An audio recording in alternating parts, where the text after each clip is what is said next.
video ini, saya akan melakukan homili singkat untuk pemenuhan tugas mata kuliah homiletik Sekolah Tinggi Pastoral Kateketik Santo Fransiskus Assisi Semarang. Selamat menyaksikan.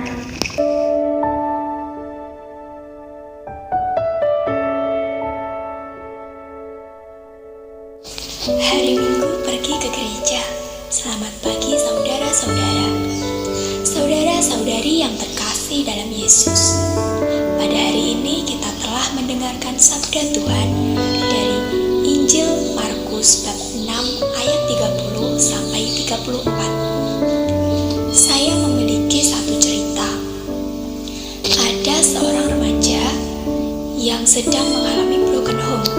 Orang tuanya bercerai sejak dia SMP. Setiap hari dia selalu merasa kesepian karena merasa tidak memiliki teman dan keluarga yang utuh. Dia merasa bahwa hidupnya tidak berarti karena banyak sekali masalah yang terjadi di dalam hidupnya. Remaja ini mengalami depresi. Setiap hari dia mabuk dan mencari kesibukan di luar rumah yang berada di tempat yang ramai.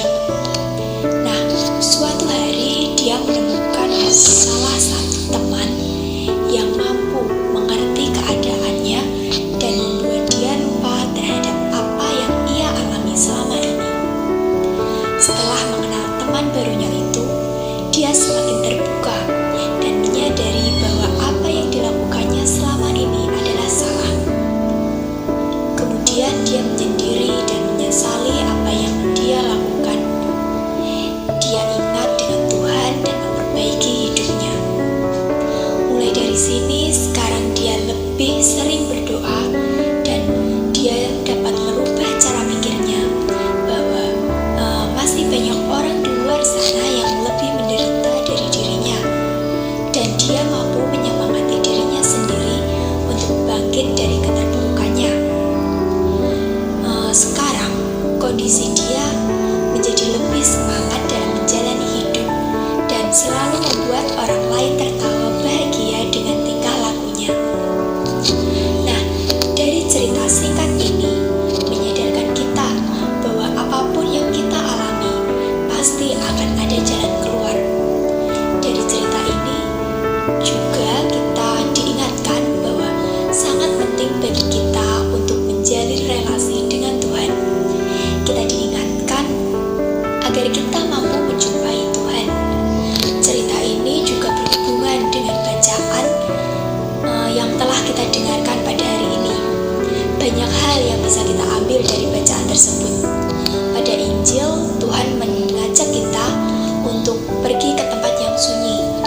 Berbicara tentang ajakan Tuhan ini, tentang pergilah ke tempat yang sunyi, itu berarti tempat yang tenang dan jauh dari keramaian. Pada masa sekarang, banyak sekali orang menyukai keramaian dan melupakan Allah, karena tempat yang sunyi lebih dianggap membosankan. Setelah kita mendengarkan bacaan Injil ini, kita diajak untuk berani pergi ke tempat yang sunyi, terutama untuk berbicara dengan Tuhan melalui doa. Selain itu, ajakan Tuhan ini juga lebih mengajak kita untuk menghindari kesibukan yang setiap hari kita alami dan dalam keheningan, sehingga kita dapat melihat siapa diri kita sebenarnya. Nah, setelah kita mampu menyadari siapa diri kita sendiri dan mampu menjalin relasi yang baik dengan Allah, kemudian kita juga diajak untuk mampu bertindak secara nyata dan berdaya guna bagi sesama, mengajarkan ajaran-ajaran iman kita kepada sesama dan membantu mereka yang membutuhkan bantuan dan kasih kita. Pulang dari gereja makan bakmi, tidak lupa minum buah vita. Mari pergi mengenali diri, berdaya guna bagi sesama.